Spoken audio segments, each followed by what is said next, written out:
Hey, this is Alon with Single Track Skills. I promised you the next time we got together, I would pick apart a section on the Vortex loop at Santos, talk about line choice. I think this is probably the most technical section on here that's actually part of the trail. And you can see there's basically three lines. This one inside line, right?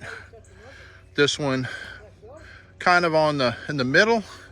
And then this one, which I suspect has been a go-around line.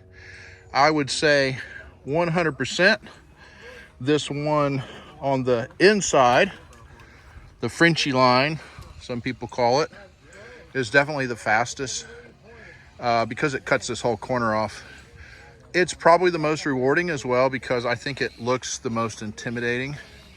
And it's probably the hardest. I'll walk around the backside of each of these so you can see them. Yeah, this one, the danger of this one, you can tear your derailleur off right here if you're not careful, and it is slower. And I don't think it is fulfilling, but you do have some progression there. So if you're not ready for this inside Frenchy line, you can see it off the back here. Then you got some other options. This middle line is probably easier than that line over there because you don't have really a turn on the middle line, where you have a corner on this one, and you got to watch out for your derailleur since it's on this inside. So I would say this middle one's probably the easiest, as long as you keep your momentum up.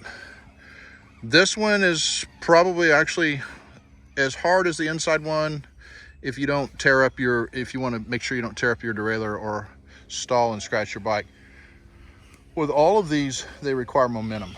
So the faster you go through these, the smoother. So I'd say come through as fast as you can and still remain in control of your bike.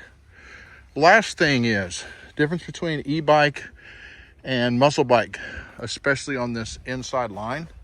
What makes this inside line perhaps even more challenging on an e-bike than a muscle bike is the rider has to pedal all the way through there to keep the motor engaged, which increases the chances of pedal strikes. So on a muscle bike, you can hammer it real hard, and where your pedals are close to danger, you can get them level and get them out of danger. Whereas on an e-bike, you have to pedal no matter what, whether they're in danger or not, which means you've got to have that skill of keeping them out of the pedal stabs, because if you stab it, it could stall you and can make you crash as well.